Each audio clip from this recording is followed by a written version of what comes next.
Assalamualaikum warahmatullahi taala wabarakatuh.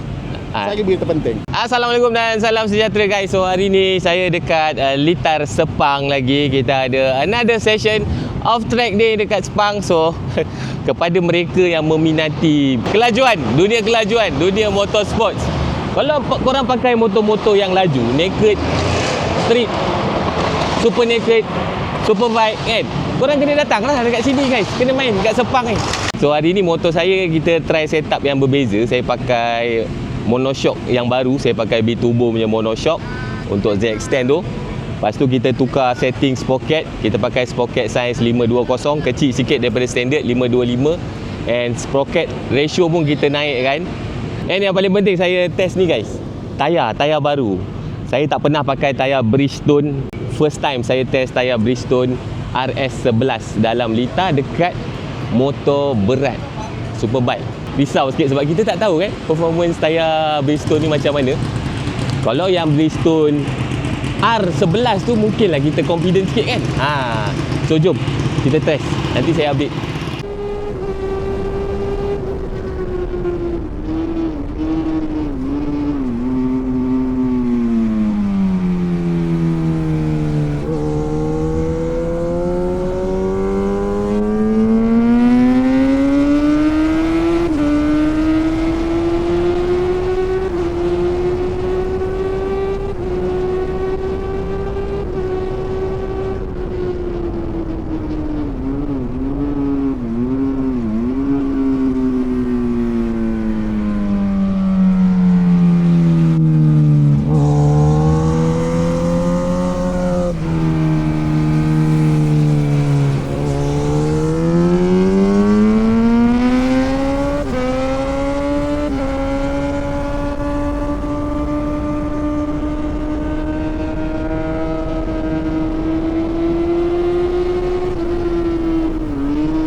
Alhamdulillah selesai sudah kita punya sesi track day dengan Brab Motorsports. So kalau korang berminat nak join track day, Brab Motorsport ada lagi 2 sesi pada bulan 8 dan juga bulan 10. Korang boleh pergi dekat Brab Motorsports punya website and korang boleh booking korang punya slot lah.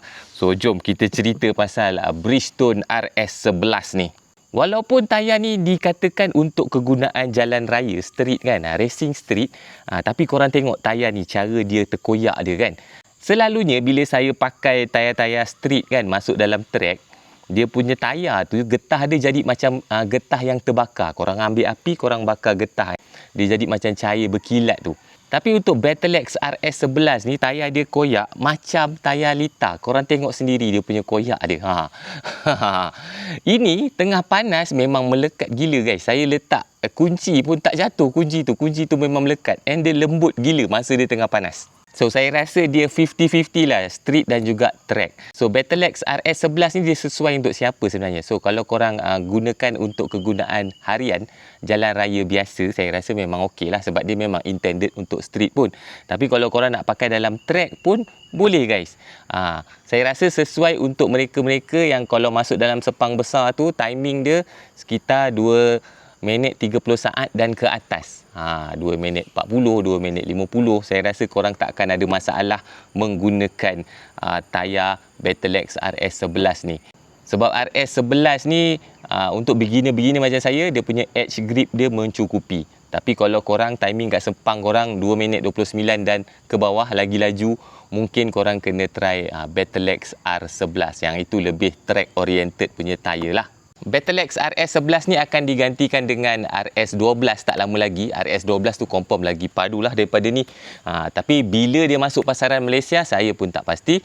Tapi kalau korang berminat nak dapatkan Bridgestone Battlex, korang boleh pergi dekat website Brab Motorsports. Diorang ada jual tayar ni secara online, macam-macam saiz, even S22 pun ada. Battlex S22 bermacam saiz juga ada, pun korang boleh order dekat sana. And kalau korang nak diskaun, korang boleh gunakan saya punya promo code yang saya tulis dekat bawah ni guys. Terima kasih kerana menonton. Kita jumpa lagi di next video. Bye. Assalamualaikum.